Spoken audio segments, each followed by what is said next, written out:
So the inaugural podcast for my lovely Year 11s who are daft, but here I am. I promised I'd put myself out there. Here we go. So, Medusa by Carolyn Duffy. This is an extension of everything we've done in class, and I'm going to go through it verse by verse, stanza by stanza, with some images that might help you remember, ready for your mocks next week.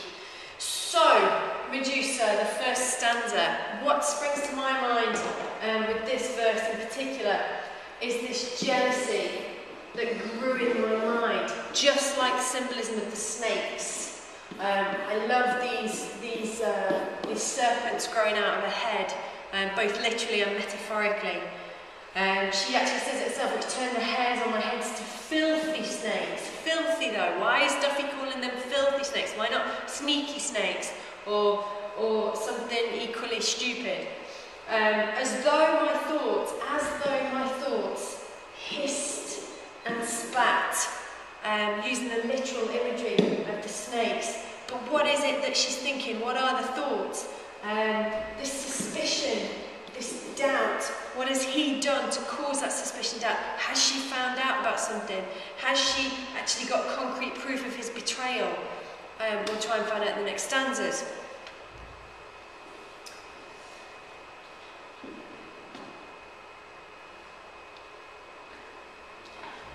Moving on to the second stanza, my bride's breath stank in the grey bags of my lungs. Her very breath that she's possibly thinking these thoughts and voicing them out loud, that she's actually convinced she's been betrayed by her husband, her partner. And the key for me in this poem, in this verse, is my bride's breath. This gives us evidence of her union. This maybe makes her think back to a wedding day, supposedly the happiest day of any bride's life. But it's all gone soured. It stinks in the grey bags of my lungs. It's a very physical poem, Medusa. Duffy talks about many body parts. We've got eyes, we've got teeth, we've got lungs, you can see a lot more, the tongues, the yellow fangs. She says, I'm foul-mouthed now, foul-tongued. Why the repetition? Why does she repeat that foulness? That's what you're going to be asking yourself. And also, yellow-fanged, hinting back to the fact that she actually calls herself a gorgon in the next stanza. This is my particularly favourite image of Medusa from that Clash of the Titans film that I showed you in lesson. But then we move on to this next image. There are bullet tears in my eyes, and we picked up on this in class. The bullet tears. Is it her weapon? Is she going to use it as a weapon to this man that has betrayed her? Or is it similar to the next stanzas where the very things coming out of her eyes, she uses her eyes to stare at things and turn them to stone, and the very tears coming down as bullets now? Are they the weapons of what she's going to do when she stares at him? Something to think about. Because she moves on and says, are you terrified?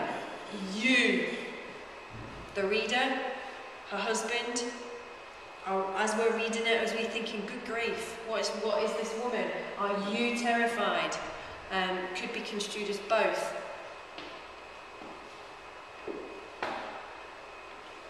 The third stanza. Be terrified. She gives us the answer to it. Be terrified. Quite a command.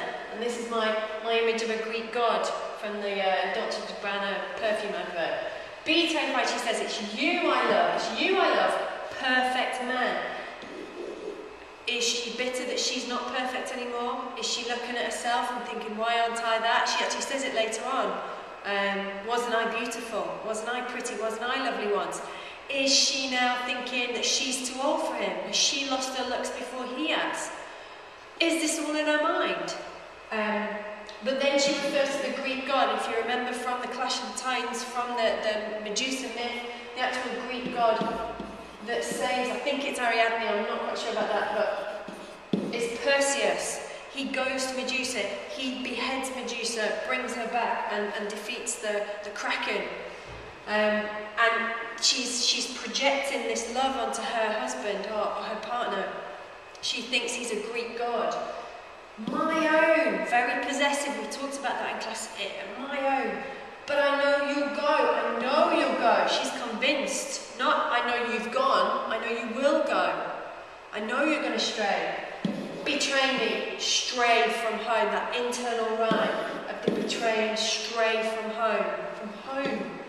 So better off for me if you were stone. Is that a threat from her? Is that how she feels?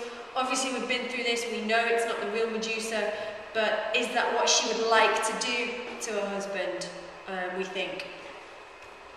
I glanced at a Brisbane, a dull grey pebble, he fell to the ground. I think I should say pebble. I glanced at a singing bird, a handful of dusty gravel spattered down. We talked about this, the pebble. She starts off quite small, we've got a little bee. That's my bee. Medusa glances at it, she just glances at it. Glances at the singing bird. And then a handful of dusty gravel spatters down. She's quite depressed now, I think. And then we've got a ginger crack, and then we've got a ginger cat becomes a house brick that ultimately then shatters the bowl of milk because it's a brick. If you dropped a brick on a bowl of milk, it would.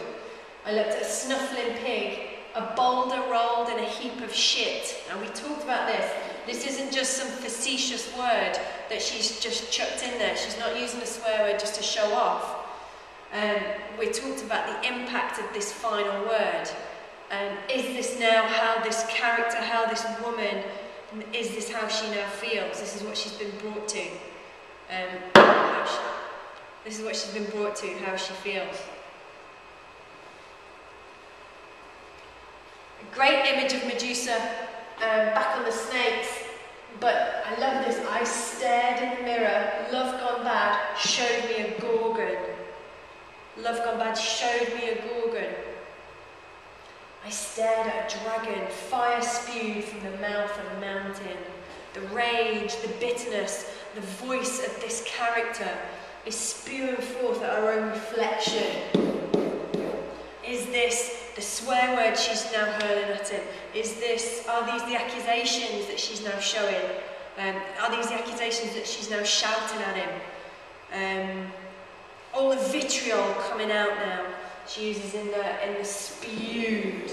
It spews forth. It's a great choice of vocab there.